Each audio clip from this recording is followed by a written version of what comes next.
떼면서 보여주신 이야기입니다. 이 이야기에서 환난을 중심으로 함께 살펴보고자 합니다. 오늘 본문은 봉인된 책을 예수님께서 봉인 해제를 시키실 때 일어난 일들을 말하고 있는데요. 1절 보면 내가 보매 어린 양이 7인 중에 하나를 떼시는데 그때 내가 들으니 내 생물 중에 하나가 우레소리같이 말하되 오라 하기로라고 말씀합니다.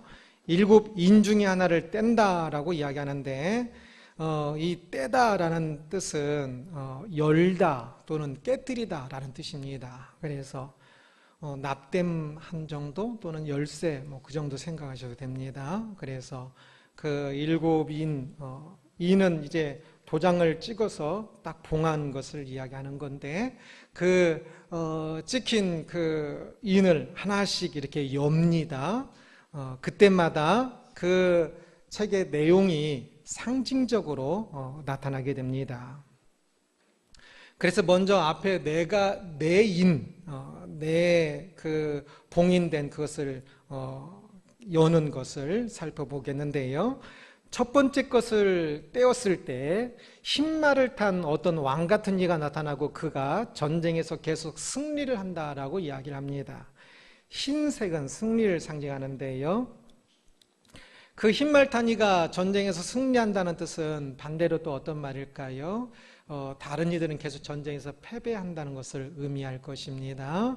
그래서 참 많은 이들이 패배를 하게 됩니다. 전쟁에서 패배하면 많은 환난과 고통이 있겠지요. 두 번째는 붉은 말을 탄 자가 나타나고 사람들이 서로 죽이게 됩니다. 내적인 전쟁 또는 핍박 또는 그 기독교를 핍박한 것도 이 두 번째 것으로 이야기를 하기도 하는데 이러한 내적인 그런 환난과 핍박은 때로는 더 많은 피를 흘리게 되기도 합니다. 그래서 붉은색 말입니다. 피 흘리는 것을 상징합니다. 세 번째는 검은 말을 탄 자가 나타나는데 그로 인하여 기근이 생깁니다.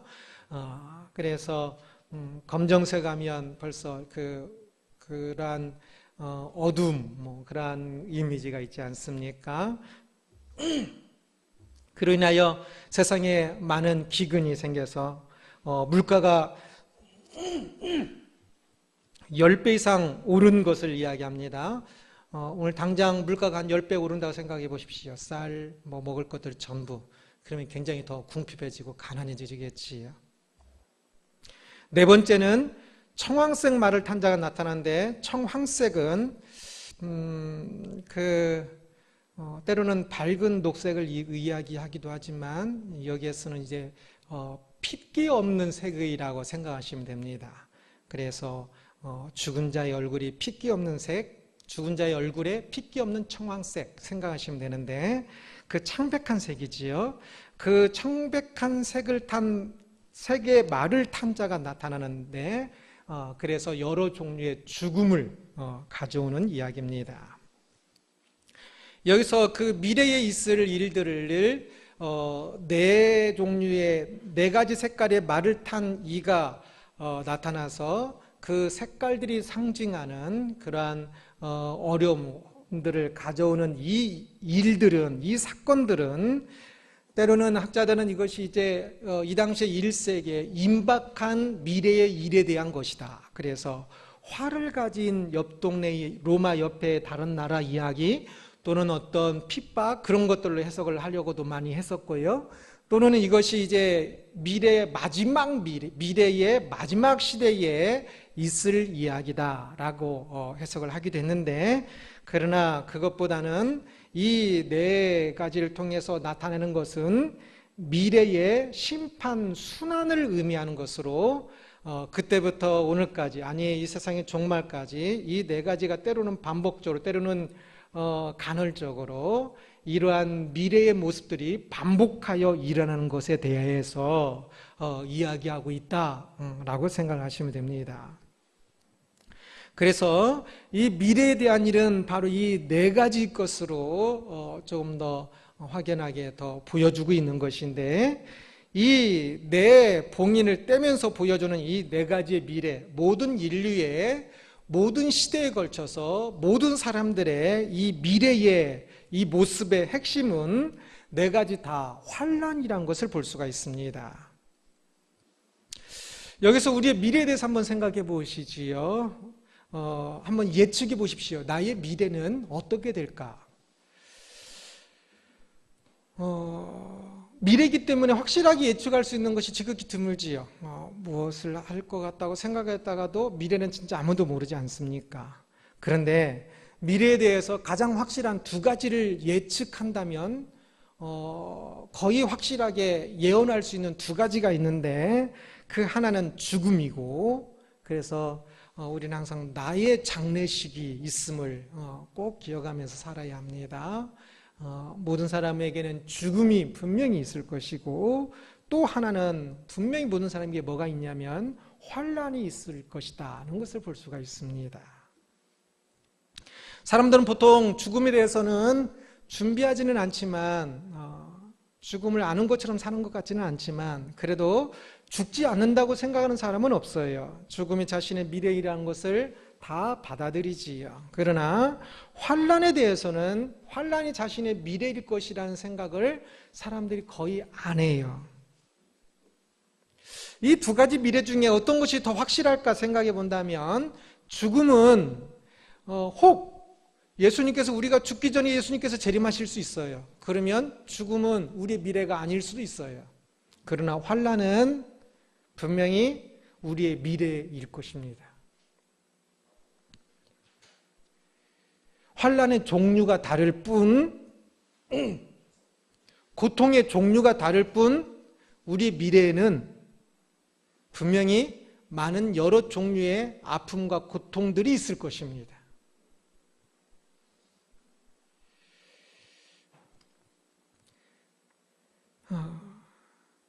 그러기에 우리는 참 이 환난에 대해서 준비된 사람이 되어야 합니다. 환난을 준비한다는 것이 무엇일까요? 세상 사람들은 이것을 예방하는 것을 준비라고들 생각해요. 그래서 이 전쟁에서 패배를 준비한다는 것은 전쟁에서 패배하지 않도록 예방하는 것, 그래서 더 많은 무기, 더 좋은 무기를 가지는 것이고, 그리고 기근을 준비한다는 것은 기근의 물가가 그렇게 많이 오르더라도 다 그냥 넉넉히 사 먹을 수 있도록 더 많은 돈을 준비하는 것이, 이렇게 그래서 기근이 닥쳐도 기근이 아닌 것처럼 이겨낼 수 있도록 예방하는 것을 준비하는 것으로 생각을 해요. 그래서 세상의 그 준비는 이런 물질적인 외적인 것에 초점이 맞춰져 있지요. 세상 사람들이 환난을 준비한다는 것은. 그러나 신앙인들은 전혀 다릅니다. 신앙인들은 이 요한계시록에서 우리가 분명히 보듯이 이 환난은 우리가 준비한다고 안 오는 게 아니에요. 준비해도 전쟁은 있고 기근은 있을 것이며, 또한 내적 다툼이 있을 것이고, 또한 지진과 그러한 자연재해도 있을 것입니다. 그러면 그것을 준비한다는 것이 무엇일까요? 그것은 그때에 전쟁이 패배하지 않고 기근이 없고 자연재해가 아예 일어나지 않도록 완벽하게 한다는 뜻이 아니라, 그러한 환난이 있어도 그런 환난보다 더 중요한 나의 마음을 지키고 나의 믿음을 지키도록 준비되는 것, 이것이 환난을 준비하는 것입니다.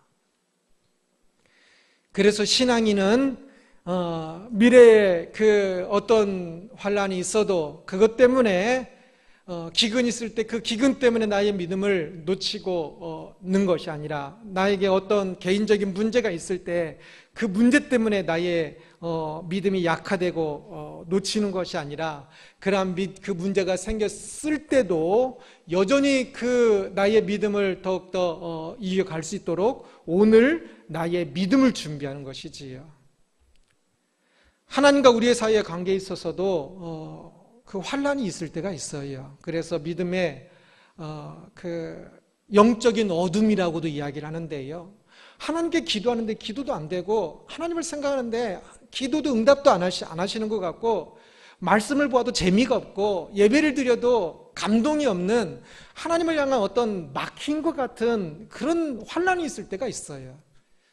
그러면 그때를 위해서 오늘날 우리가 준비하는 것은 그런 영적인 어둠이 없는 것을 하는 것이 아니라 그러한 때도 오늘 그 하나님을 경험하고 더 많이 알고 더 많이 사랑해서 그 하나님과의 막힌 것 같은 그때에 오늘 경험한 이 믿음으로 그때를 이겨가는 것이 이 환난을 준비하는 것입니다.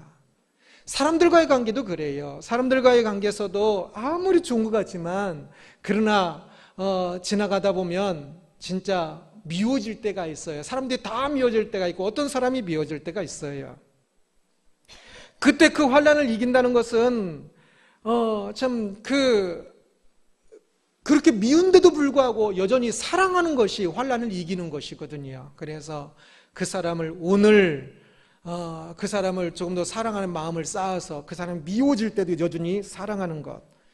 부부가 어쩌면 좀 미워질 때가 있을지 몰라요. 그러나 오늘 사랑을 쌓아서 마음을 쌓아서 미워질 때도 밉게 보일 때도 사랑하는 것.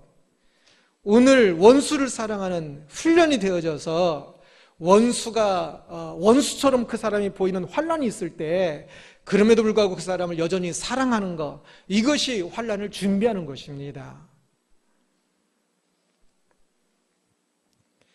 그래서 세상 사람들은 환난이 없는 것을 바랄지 모르지 바라는데 그러나 그것은 이룰 수 없는 거예요. 미래는 항상 환난이 있어요. 그래서 세상은 마치 늪과 같아서 환난을 위해서 피하려고 막 그래요. 그런데 피하려면 피할수록 늪은 빠져나오려고 할수록 더 올가매요. 더 빠져들어요. 세상은 환난을 피하려고 살면서 더 그 환난 속에, 환난의 늪 속에 살고 있는 모습이에요. 그 속에서 우리 신앙인은 그 환난은 오히려 어차피 있는 것이고 오히려 환난이 있는 것이고 그 속에서 우리가 중요한 것은 환난이 없는 것이 아니라 환난이 있음에도 불구하고 그 속에서 내 마음을 지키고 내 믿음을 지키고 나의 사랑을 지키도록 준비하는 것이 신앙인의 준비란 것을 기억을 해야 할 것입니다.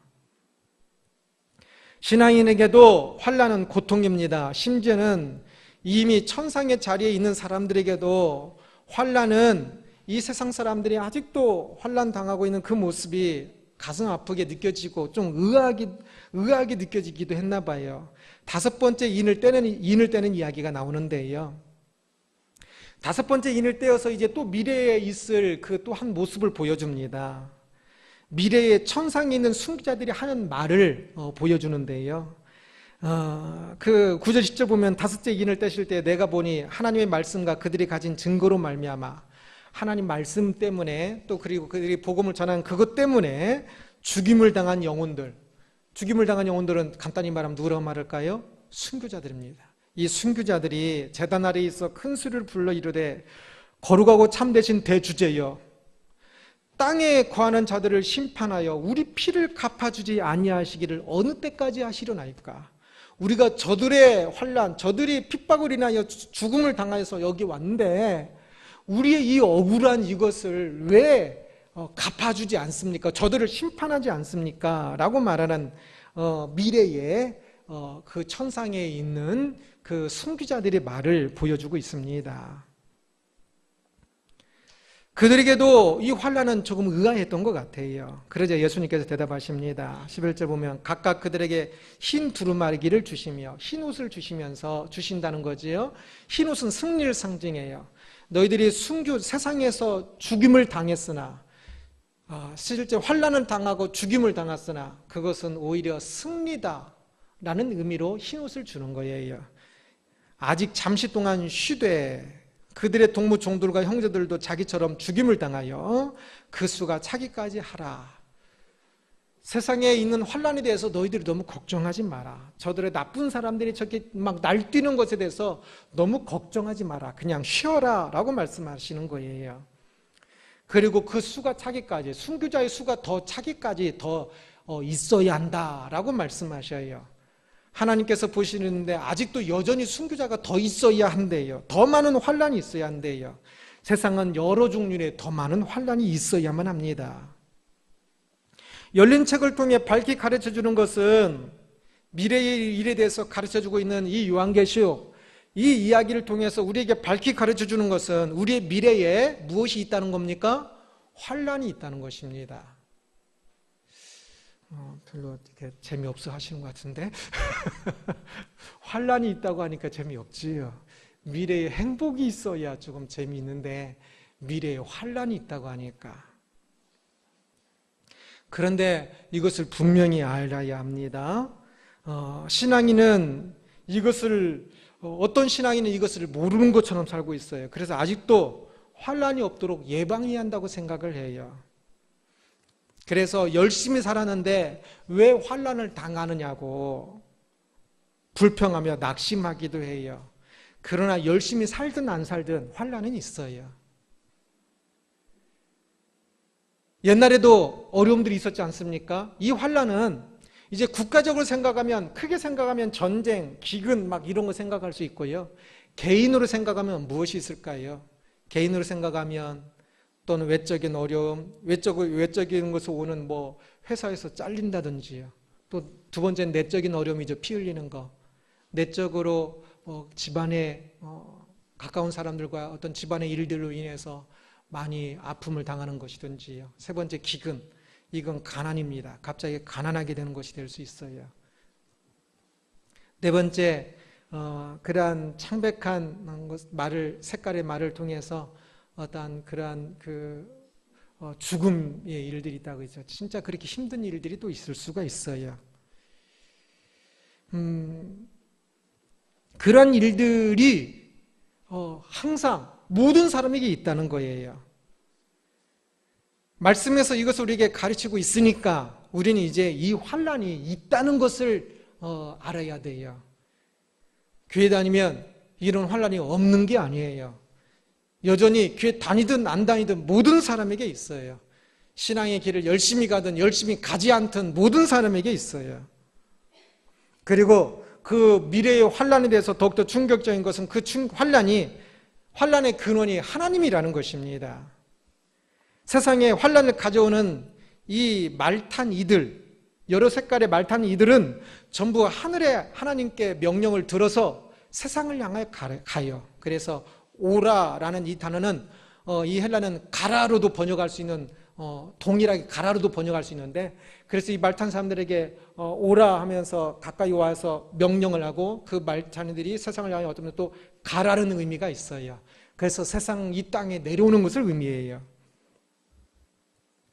이들은 모두 하늘에서 이 땅에 내려와서 이 땅의 전쟁에 그들이 승리함으로 이 땅의 사람들이 패배하게 하고, 그래서 그들의 그 일함으로 기근이 있고 피 흘림이 있고 죽음이 있고 그러는 거예요. 세상에 전쟁을 일으키는 어떤 왕으로 인해서 많은 사람들이 패배하는, 어떤 사람이 전쟁을 일으켜서 많은 사람들이 패배하고 있는데도 그 환란은 실제로는 하나님으로부터 오는 환란이라는 거예요. 세상의 불신과 시기의 영으로 인해서 그러한 불신과 시기의 내적인 다툼이 있어도 그 통치가 하나님으로부터 오고 있는 환란이라는 거예요. 자연재해인데도 불구하고 그것도 하나님으로부터 오는 기근이라는 거예요. 어떤 것이든지 그것이 모두 하늘에서 오고 있다는 것을 이야기해요. 그렇습니다. 이 세상의 모든 일들이 지금 하나님의 통치 속에서, 우리의 미래 속에서 일어나는 많은 아픔들이, 환란들이 있을 것입니다. 세상은 하나님이 창조하셔서 본래 환란이 없어야 돼요. 그런데 인간을 인격적인 존재로 창조하셨어요. 그래서 이 인간들은 자기가 선택을 하는데, 이때 하나님의 말씀 따라 선택하지 아니하고 자기 멋대로 선택함으로, 자기 멋대로 선과 악을 정함으로 말미암아 죄가 시작되어졌고, 그 죄로 인해서 환란이 또한 시작되어졌어요. 그래서 이 땅에서 우리는 살고 있기 때문에 그 죄와 그 환란이 이 땅엔 필연적인 거지요. 그 죄는 하나님으로부터 떠나서 생긴 것이에요. 그러나 그럼에도 불구하고 여전히 그 죄도 하나님의 통치 밖에 있는 것은 아니에요. 그러기에 그 하나님의 통치 속에서 이 땅에 죄와 환란이 있고, 그리고 그 아픔들이 있는 것입니다.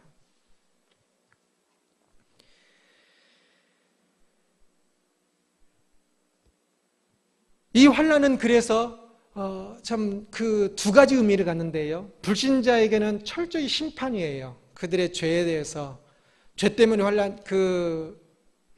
환란이 있다고 했지요. 그래서 불신자에게는 환란은 항상 심판이에요. 심판이 작은 심판이고 미래에 있을 큰 심판을 보여주는 작은 심판에 불과해요. 그리고 신자들에게는 그러면 무엇일까요? 환란이 신자들에게는요 심판이 아니에요. 신자들에게는 환란은 항상 훈련으로 주어지는 거예요. 정화작용, 풀무질의 당금질과 같아요. 풀무질에 어떤 아주 단단한 그 쇠를 그 공장에서 어떤 기계를 만드는데 풀무질에 집어넣었다가 빨갛게 되니까 그 망치로 때리고 또 식으니까 또 불에 집어넣어서 빨갛게 담궜다가 그것을 또 때리고 그러더라고요. 그럴 때마다 더 단단해지더군요. 금이라면 그럴 때마다 더 순도가 높아지는 것이고요. 풀무질의 담금질과 같아서 더욱 순결하게 하고 고귀하게 하는 정화작용, 훈련이에요. 믿는 사람에게는. 그런데 어리석게도 믿는 사람들조차도 그러한 환란들이 마치 심판처럼 끝나는 사람들이 있지요. 하나도 배우지 못하고 그냥 심판처럼 고통만 당하고 끝나는 경우들이 있어요. 그것은 진짜 잘못된 경우지요. 신자들에게 있어서는 환란은, 세상의 환란은 항상 훈련이 되어야 돼요. 교육이 돼야 돼요. 교육이. 값비싼 교육.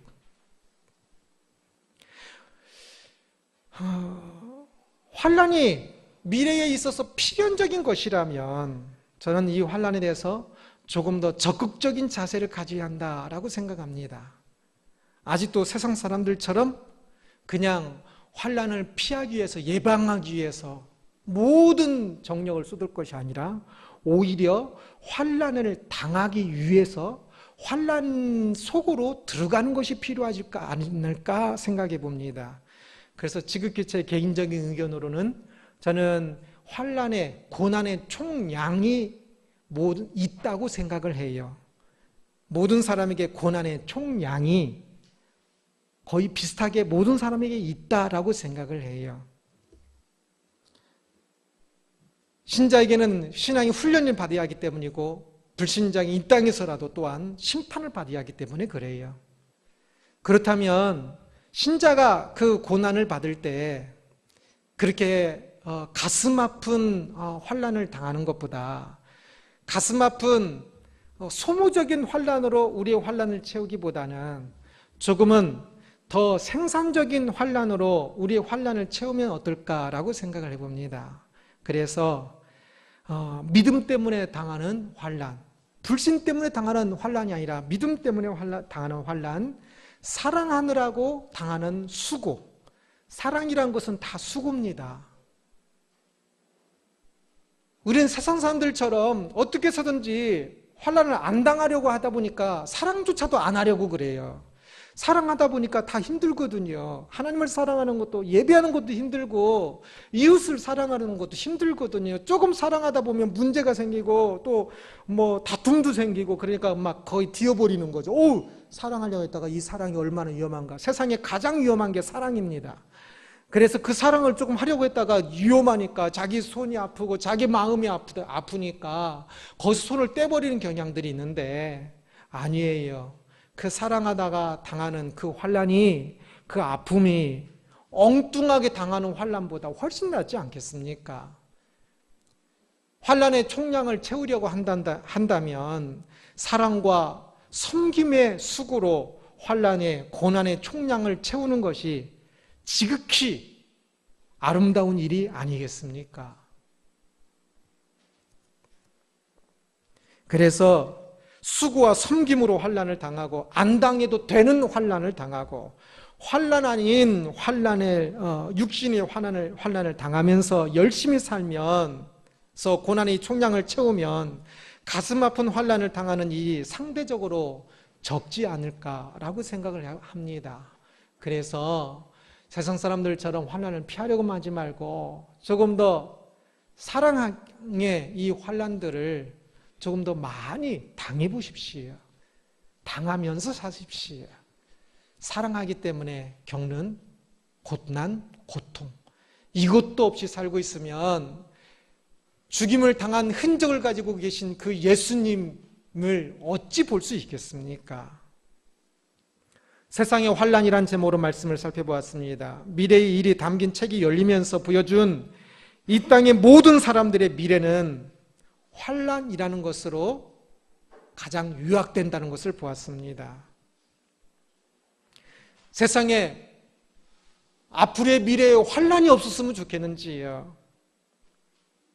허상입니다. 우리는 그것을 예방하면서 사는 것이 아니라 그것을 그 환란 속에서도 여전히 진리를 지킬 준비를 하면서 사는 것이 환란에 대한 가장 좋은 준비입니다. 이것을 보았습니다. 사람들은 잘 살기 위해서 살아요. 그 잘 산다는 것이 환란을 안 당하는 것이 다 잘 살기예요. 다 웰빙, 어려움 겪지 않고 마음고생하지 않고 어떤 고생하지 않고 사는 것이 다 웰빙이라고 생각을 해요. 그런데 결국은 인생을 살아보면 뭐 앞으로를 보지 말고 한번 지금까지를 한번 생각해 보세요. 어땠습니까? 고난 없었던, 환란 없었던 때가 있습니까? 한 번도 없지 않습니까? 이루지 못할 것, 지금까지도 안 됐는데 앞으로는 될까요? 안 됩니다. 이루지 못할 것, 그래서 이루려고 애쓰기보다는 오히려 그곳에서 진짜 가슴 아픈 것은 지금까지 살아오면서 어떤 아픈 일들, 힘든 일을 겪은 것이 가슴 아픈 것이 아니라 그런 힘든 일을 겪을 때 진리를 선택하지 못하고 거짓을 선택했던 것, 가난이 두려워서 거짓을 선택하고 부정직한 것을 선택했던 그것이 부끄러운 겁니다. 그것이 가슴 아픈 겁니다. 뒤돌아보면요, 오히려 사람들 만나면 옛날에 고생한 거 자랑하잖아요. 천국 가면 오히려 고생한 거 자랑할 겁니다. 젊어서 고생은 사소도 한다고 하는데 그게 아니라 실제로는 이 땅의 고생은 사소도 하는 것입니다. 이 땅의 고생은 오히려 사서해서라도 돈을 주고 사서라도 하면서 저 천국을 준비하는 것입니다. 그러기에 그냥 내 몸 편하게 살려고 하는 그것이 아니라 그 속에서 어찌하면 내가 미래의 어떤 순간에도 진짜 진리를 지키면서 말씀을 지키면서 사는 사람이 될 수 있을까? 과거를 돌아보니 그때 어떤 사람과의 그 만나면서 그 좀 불협화음이 있었을 때 내가 조금만 이렇게 더 참았으면 그러면 형제를 더 사랑하는 것이 될 수 있었을 테인데 그때 참지 못하여서 두 번 다시 보지 못하는 그런 완전 헤어져 버리는 그 친구가 되어버렸으니 얼마나 가슴 아픈가. 나중에 또 다른 그 사람과의 관계 이제 더 이상 회복이 불가능해 하게 되는데 이제 지금 맺고 있는 사람과의 그 관계들 속에서는 나중에 그런 어려움이 있어도 원수를 사랑하는 마음으로 그 관계들을 이겨갈 수 있도록 오늘 내가 어떻게 더 준비되어져야 할지 이것을 보아야 하는 것입니다.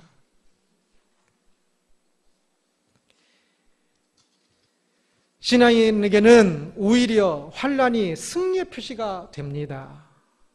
순교자들이 5번째 인을 떼었을 때 순교자들이 하늘에서 흰 두루마기를 흰 옷을 입었다고 그랬지, 흰 옷을 받았다고 그랬지요. 승리의 표시입니다. 평범한 곳이 아니라 환란에서 진리를 지킬 때 신앙은 더 밝게 빛납니다.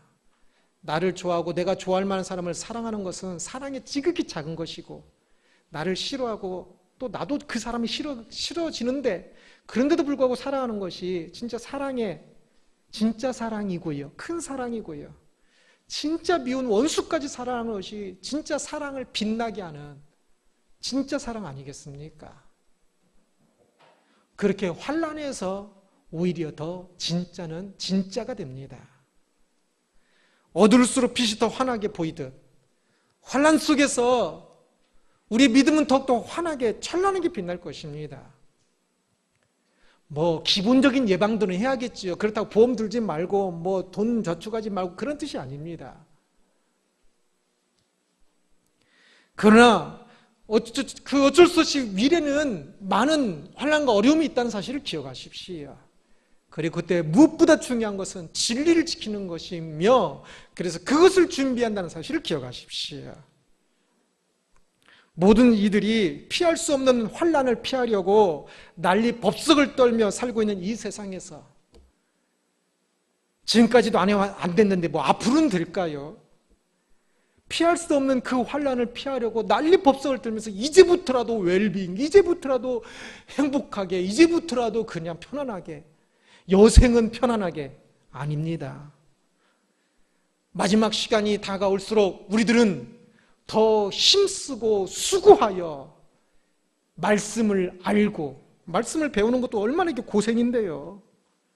말씀을 알고 사랑하고 섬기며 여생은 편안하게 아니라 여생은 힘을 다하여 수고하며 살아야 하는 것입니다. 그래서 신앙인으로서 오히려 자발적으로 환난 속으로 뚜벅뚜벅 걸어 들어갈 수 있어야 합니다. 믿음 때문에 받는 환난과 동행할 수 있어야 합니다. 조금만 힘들어도 교회도 섬기고 봉사하다가 조금만 어려움 생기면 아이고 교회도 다 똑같네 하면서 그냥 그 발을 띄고 막 손살을 치고 그러지 말고, 그런 환난과 그런 연약함과 그런 아픔들과 동행할 수 있어야 합니다. 그런 환난 속에서 여전히 더 사랑하고 여전히 더 섬기고 여전히 더 하나님을 바라보며 나아갈 때 그 사람이 하나님의 사람으로 신앙인으로서 밝게 빛날 수 있을 것입니다. 그럴 때 세상에 환난은 있으나 그 환난이 우리를 넘어뜨리는 것이 아니라 그 환난이 우리의 값비싼 교육이 되는 것이고, 그 환난 속에 더욱더 찬란한 보석으로 거듭날 수 있는 우리들 되기를 주님의 이름으로 축원합니다. 기도하겠습니다.